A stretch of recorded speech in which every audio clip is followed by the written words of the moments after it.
think about when you think about algebra? Do you feel intimidated? Do you envision lots of numbers and letters? Does your personal algebra class from middle school, high school, college come to mind? We get stuck in a pattern of thinking that algebra is this big level up for kids. They master their basic math and then they move up to algebra and geometry and calculus when they're in middle school and high school and college. But algebra is pretty common, and your child is probably doing some algebra even if they're in kindergarten. Once we demystify algebra as this higher level thing that we do, and instead think of it as common as our kids learning their addition and subtraction facts, it becomes way less intimidating. I've seen so many kids come into my practice who, when I tell them, hey, we're going to do some algebra today, they look at me like I said that I was going to torture them that day. And they think that algebra is some type of big, complex thing. And it can be, but it's also accessible to kids as early as kindergarten. So today, we are going to talk all about algebra, the definitions, and how your child is preparing for algebra or doing algebra in grades as early as kindergarten, and how you can leverage that and push them a little bit further to make algebra more common for them and to help them be prepared with those basic skills when they enter that algebra class in middle school or high school. Let's get started.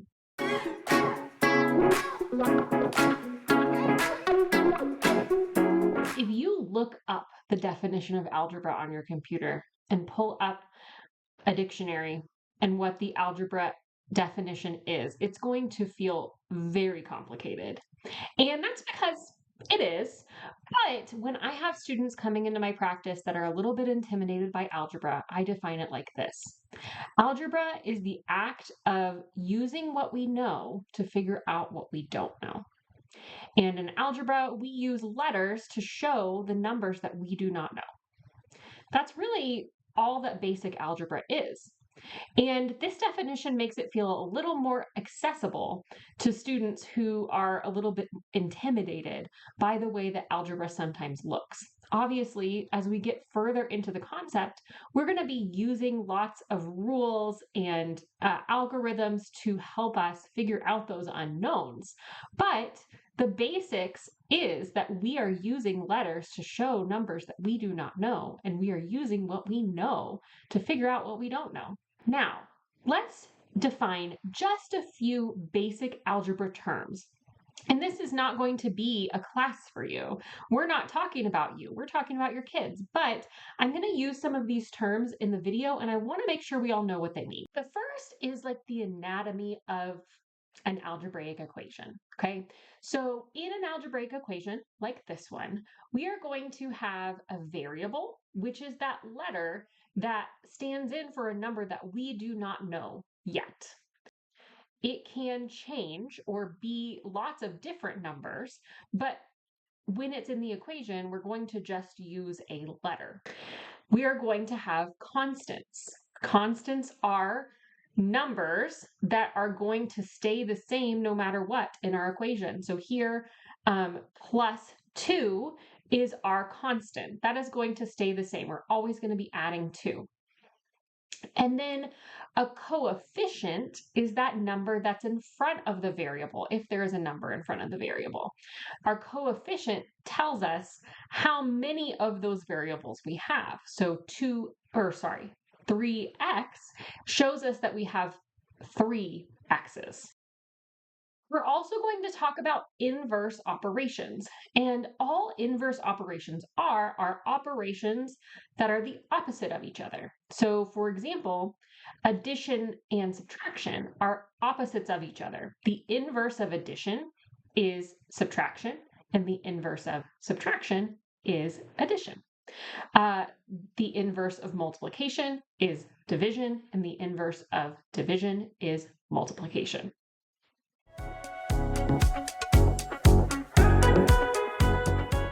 Knowing what the equal sign means is one of the biggest misconceptions that I see in my students, and it does not matter if they're in kindergarten, first grade, second grade, or if they're all the way in high school.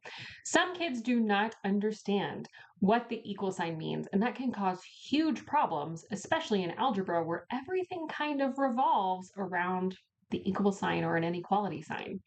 So let's talk about equivalence. Kids need to understand equivalence, and that just means understanding when two quantities are the same. Kids as young as 3 start to learn this when they compare what they have to their sibling, right? So my kids are twins and they're very focused on making sure they get the exact same amount of stuff. So if I give one of them 3 chocolate chips, they're immediately going to look over at their twin and think, do they also have 3 chocolate chips? And if not, I'm going to make a ruckus. Okay, so kids can understand equivalence pretty easily as they start to notice quantities and notice how they compare to one another.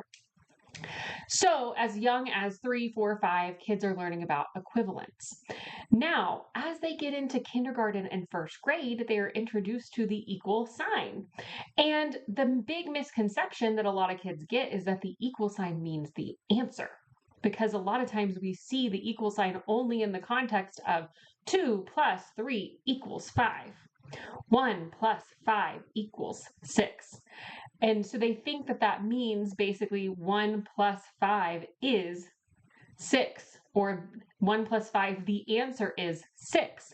When in reality, it means 1 plus 5 is the same as 6 or is equivalent to 6. And so kids who see the equal sign as the answer start to get really confused when they see that equal sign, say, in the middle of an equation with operations on both sides.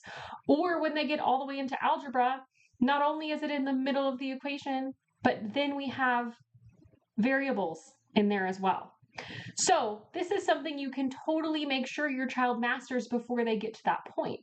And the way that we do this is talk about equivalence. With my kindergartners, I'm constantly saying when we're doing math together, because sometimes we play math games at the dinner table when we are finishing up.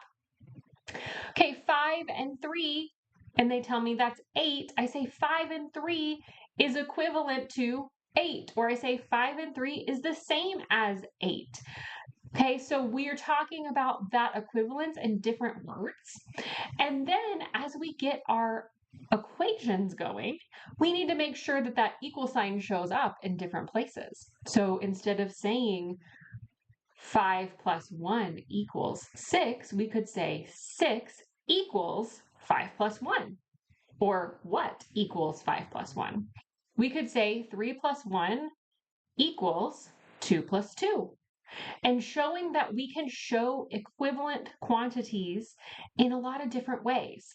And making sure kids understand that equal sign is so imperative to their math success, because if they don't understand that, I cannot stress this enough, they're going to have a really, really, really hard time. One easy way to show equivalence is with a balance scale. If you don't have a tool like this at home, which most of us don't, you can use online tools. So this is on Amplify Polypad, and they have this really cool balance scale, and we can even see the equal sign here in the middle. For younger kids, we're just going to compare quantities that are, single digit numbers. So I can show 3 is the same as 2 and 1, and see that that scale balances. For older kids, we can show bigger numbers. So we could say, okay, I'm going to show that 25 and 5 is the same thing as 10 and 20. You can.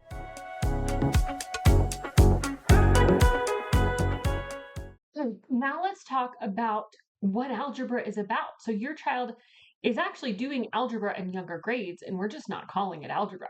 So missing numbers or unknown numbers are a foundation in algebra. That's why we have variables. Students as young as first grade are going to start looking at equations where they have missing numbers and they're trying to figure out that information. Really, when you think about it, even in kindergarten, when we say 5 plus 5 is what, we are finding a missing number, right? So students in first grade may see an equation that says 3 plus what is 6. And they usually have like a little blank drawn there or a box. And they have to figure out what goes in the blank or the box. 3 plus 3 is 6. And they may see it with subtraction problems. So 10 minus what is 4? So they look at that little box and they say, well, what would go in that box to make this equation true? That's algebra.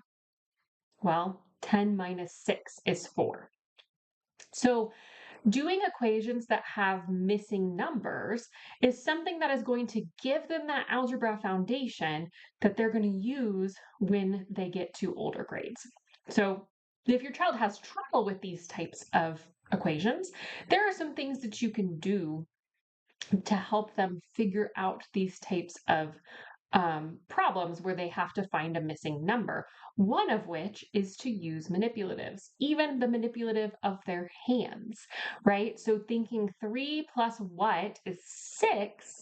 Well, how many more fingers would I need to hold up to make 6 fingers? 3, 4, 5, 6. And I can show you with some manipulatives, some other things that you can do to make these equations a little more accessible to your child as they're starting to build and grow this skill. If your child is not seeing these types of problems, it might be worth playing some games or doing some problems where they do have to find out an unknown number. Because again, they're building those foundational algebra skills. So to show missing quantities for younger kids, we can use smaller numbers and easier to use manipulatives. So here I have some snap cubes on the screen. You may have a set of these at home, or you could even use things like beans or counters or stickers. So here I can see the length of 8 snap cubes on the bottom that are in blue. And then I can also see my 3 snap cubes that are in orange, and I can say, okay, what do I need to do to make my top line the same length as my bottom line? So 3 plus what is 8? And I'm going to write that up here. 3 plus what is 8? And so I would count out 1, 2, 3, 4, 5. 3 and 5 is the same as 8. For older students, we may use the balance scale.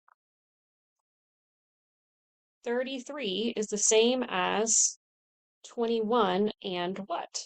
And so I could kind of work through this and determine what I need to add to 21 to make it equivalent to 33. And they may do some trial and error on this. They may say, okay, well, what if I put 10? That's not going to work. We're still not balanced here. I now have 31 on this side, so I need to add 2 more, and now I am balanced. You can do it in a lot of different iterations, and you can also show your inverse operations on here. So if I am trying to figure out a algebra problem, so say diamond plus 10 is the same thing as 42. You may have already done this one in your head. They may use inverse operations and say, well, I need to take away 10 from both sides in order to figure out exactly what my diamond is, which is 32.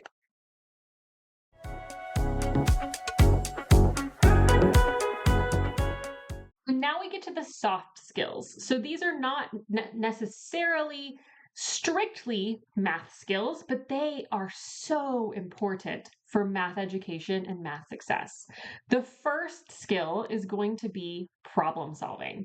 So kids who have weak problem solving skills are going to have a hard time in algebra because algebra is a lot of problem solving. It is approaching a problem in a way that is productive and positive and helps you get to the end result. And part of that is knowing what to do with a problem. Part of it is knowing how to follow through with a problem. a good way to think about problem solving is through Polya's problem solving framework. And this is basically the framework that shows kind of how we move through a problem. So we read the problem and then we make a plan for how we're going to solve this problem. We carry out the plan for how we're going to solve the problem. And then we decide if our answer is reasonable. And if it's not, we're going to go back to the beginning and try again. We're going to make a new plan, carry out that new plan, and then analyze our answer. And I tell my students that without problem solving, mathematicians and scientists would not have a job, because all they do is problem solving. And honestly, all they do is make mistakes and fail, and then go back to the beginning and try again until they get an answer that seems reasonable. So how do you help your kid become a better problem solver? One of the ways that we can do this is actually modeling problem solving in our everyday lives. So it doesn't have to be math problem solving, though it can. Just thinking about, okay, we have a problem. We're supposed to be at soccer at 6, but we all have to eat something, and we have to pick up your brother at 4:30. What should our plan be? And kind of going through a few iterations together of, well, we could do this, but that wouldn't work because of this, or I don't like that plan because I don't like Taco Bell.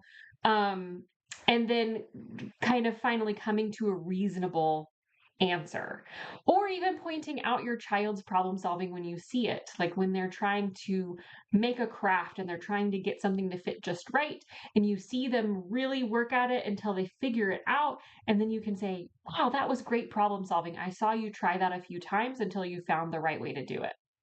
So reinforcing that they are indeed a problem solver, they do problem solving in their everyday life all the time. And then when it comes to math problems, showing them that framework and saying, okay, we're going to read this problem a couple times. What is it asking you to figure out? What do you think your plan might be in order to figure that out? Why don't we try that plan? Did it work? And also just helping them get challenging enough problems that they learn how to stick through the problem. So we all know a kid that sits in front of a math problem and goes, I don't know, man. I don't know how to do it. And so, but giving them the skill of saying, okay, like, you don't know how to do it. That's valid. What could you do first to try to figure out where you could start? You don't have to know how you're going to get to the end yet, but you do need to know how to figure out where you might start. What do you know about this problem? What do you not know? What is it asking you to figure out? And then ultimately, this is our algebra saying, how are you going to use what you know to figure out what you don't know? And guiding them through that process over and over and over again starts to help them feel like a confident and competent problem solver. And our final skill, and this really is a soft skill, and it's definitely not constrained to math, but it has a huge impact on math success. I mean, I'm talking gigantic, and that is frustration tolerance. So frustration tolerance is your ability to tolerate when you are frustrated and keep going through that frustration. I'm going to give you an example of what a kid with low frustration tolerance is going to look like. They're doing a puzzle and they've been going along with it for a while, but then they get to the hardest part. And they're having such a hard time, they go, oh, I can't do this. And they flip the board over and they just walk away from it. Or maybe it's not that dramatic. Maybe they just quietly pack it away and walk away from it and say, I can't do this. Let me show you something that a kid with good frustration tolerance will do. They're sitting in front of that same puzzle. It is extremely difficult and they are frustrated. And they're saying, man, I'm really frustrated. I can't figure out how these puzzle pieces go. And so they maybe walk away and get a snack and then come back and try it again some more. And then they walk away and come back.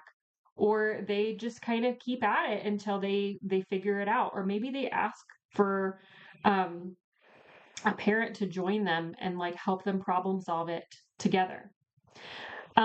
Kids with low frustration tolerance are often looking to adult figures to bail them out of situations, right? We've seen the kid who is doing the math problem and they go, I don't know where to start. And they're kind of looking to you to tell them what to do.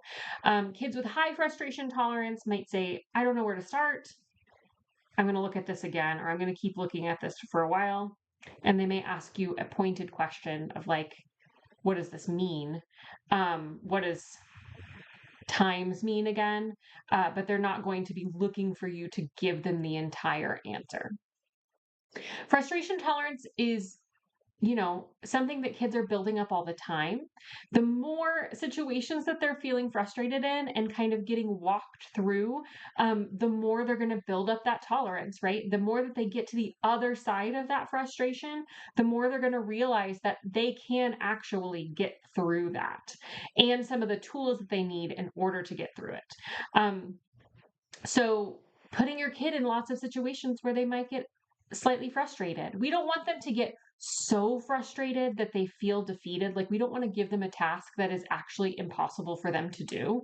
But we don't want to give them only tasks that we know for sure they're going to breeze through, right? We want to keep them in that middle zone where they're learning, they're growing, they're frustrated. But we do know that they can get to the other side. This might look like putting your kid in a sport that they're not super great at. This may look like doing puzzles together as a family that are tricky and difficult. This may look like playing board games that it's hard to read, like hard to remember the rules, or reading books that are slightly above their level and reading them together and working through that frustration, or doing math problems that are a little bit outside of their comfort zone that they're really going to have to work through and draw through and think through to get to the other side. Frustration tolerance is hard because we have to deal with that teaching. And a lot of times we also have to deal with the explosions and the crying, but it is worth it to show kids that they can get through that frustration and get to the other side of it and be okay.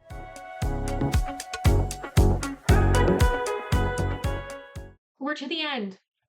And now you're prepared to help your kid prepare themselves for algebra. And now that you're kind of thinking about those algebra skills, you're probably going to see them all around you. You're going to see them in your kid's math homework. You're going to see them when your kid is talking about how they didn't get a fair share of the Halloween candy. You're going to see them in a lot of places. And I want to know about those places in the comments because I love seeing math out in the world. And if you enjoyed this video, you felt like it was helpful to you, please go ahead and like and subscribe and turn on those notifications so that you never miss an episode of Math Help for Parents or my STEAM math activities that I put out for kids at least once a month. Until next time, happy math.